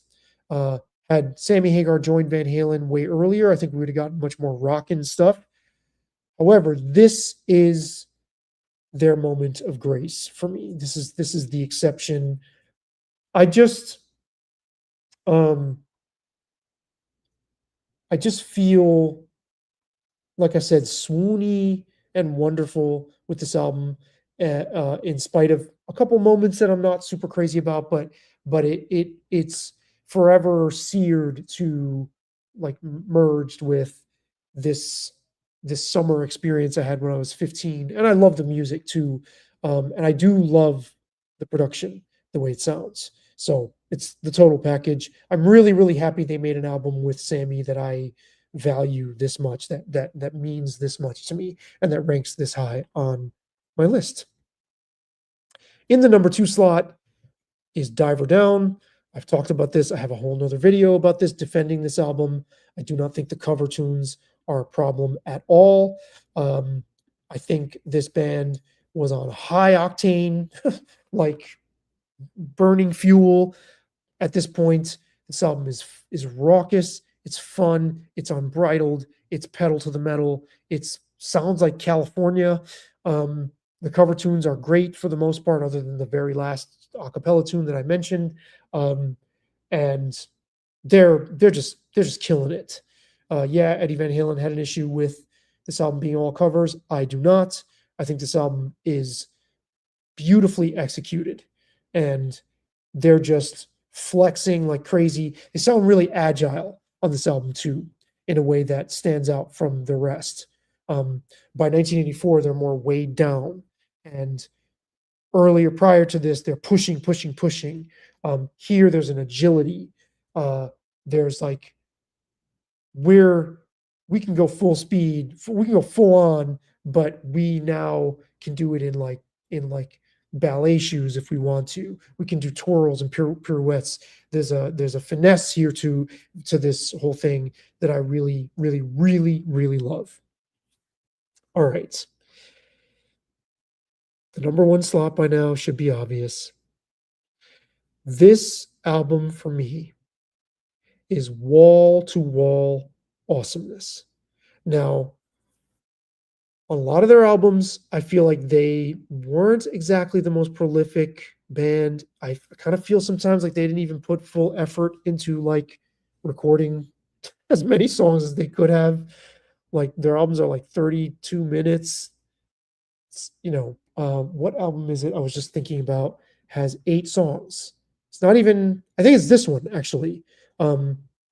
Because they named an interlude on this record, like an intro to one of the songs that starts side 2. They named it Tora Tora, which is my only complaint about this album, is that they you look at the track listing, you're like, oh, there's 9 tunes, and actually one of them is just Eddie Van Halen making like dive bomb noises on the guitar, which I love the sound. I just hate that they named it something else. Other than that quibble, this is truly the only album of theirs that for me, from start to finish, just completely kicks ass. And it's more than that. They're not just kicking ass. There are moments of lift on this record, moments where they're trying different things and it's succeeding. They are so musically in their stride that they pull it off. This album, again, I'm going to use the word transcendent. This album lights me up on a level that I don't know that this band even could understand that they could do for people. I don't know if you got these guys in a room and they're like, you got the Jack Daniels and shit, and they're talking about their music, if they could understand just how, again, transcendent this music is for me. And I'm sure, I mean, they listen to music, they know what it's like, right? Like, I'm sure they were trying to light people up, but I don't know if they ever talked about their music in the terms that this album, the state that it puts me in, it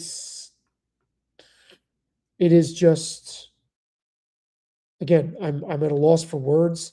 I should just at least show you the picture so you're not just staring at a picture of me. But they were so confident by this point, and not confident. They were so capable by this point, and they blazed through their first 2 records. There's all this unbridled energy, but then they start to temper their approach a little bit, and they don't lose power. They don't lose any momentum. They don't lose any of their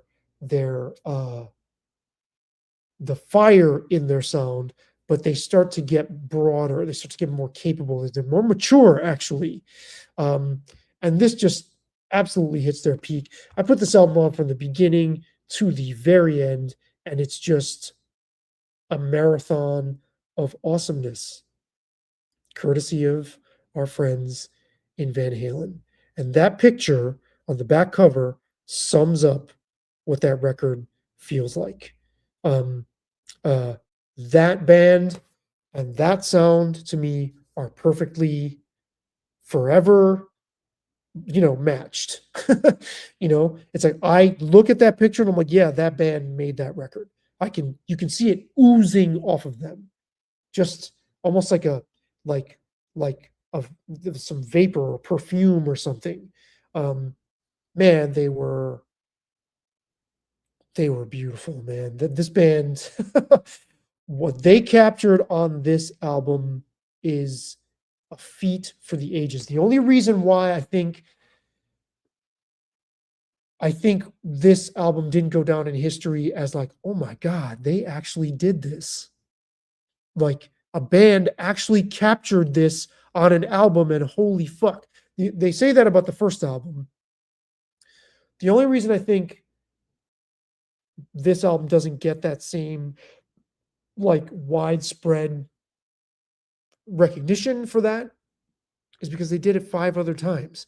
Say whatever I will, regardless of whatever I've said about the albums from their first 6 that I'm not super hot on, they definitely, all those albums have amazing moments where it's like they're just throwing kerosene on the floor and like lighting it up just to do tricks with it. You know what I mean?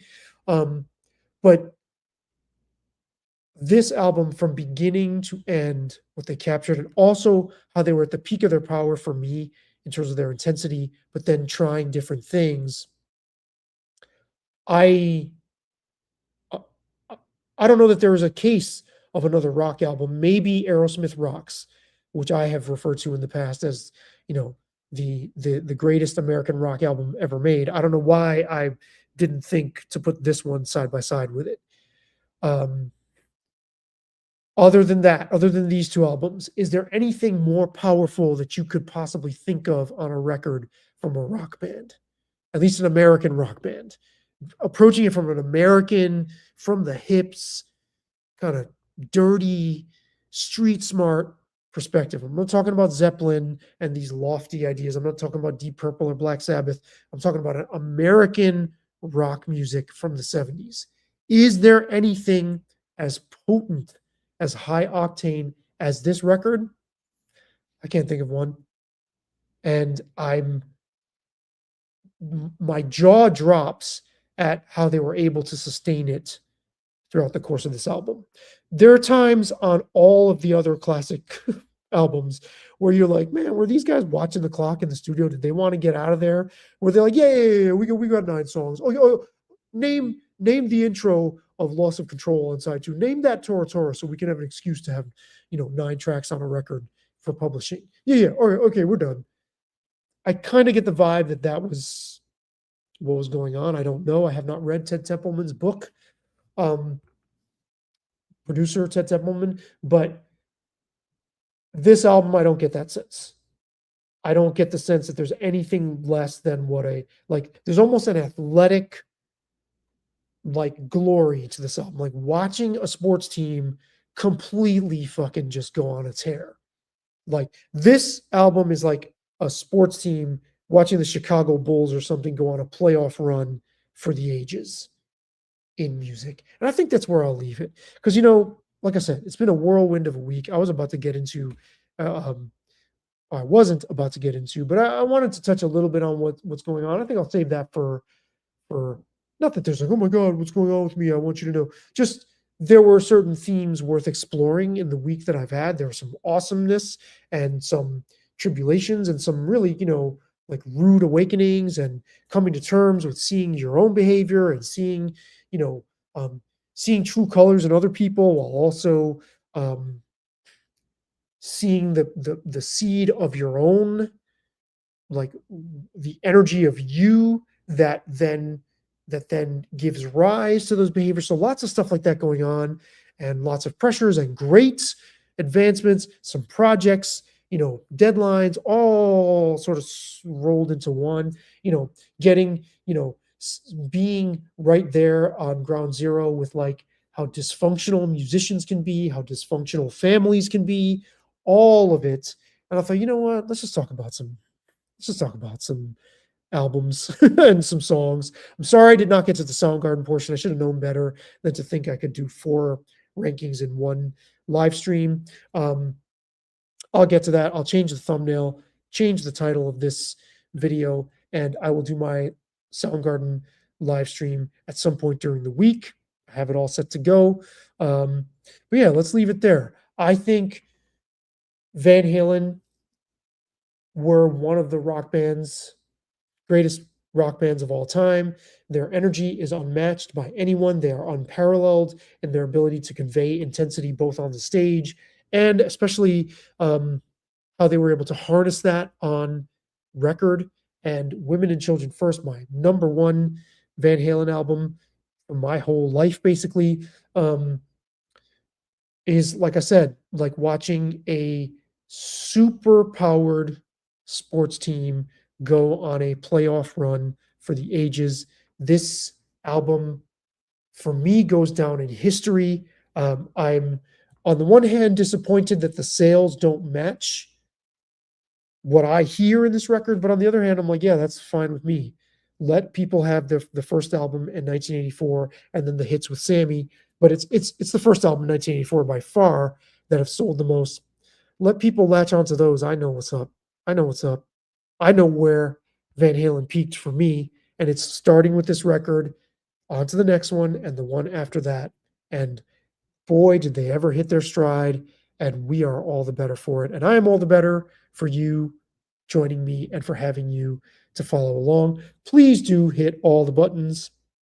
Please do. If for the price of a cup of coffee or a beer, you want to send a couple bucks in by the various links in the description. That goes a long way. And most of all, I would love to hear from you. I would love to hear your comments. Please do weigh in the comments below. What do you think of how does my ranking line up with yours? What is your ranking? Go off. If you think I'm insane for putting some albums above or below others, yeah, the floor is yours. Other than that, for FeedbackDef, I am Sabby Reyes Kulkarni, the apostate music journalist. Thanks for hanging with me. Over and out.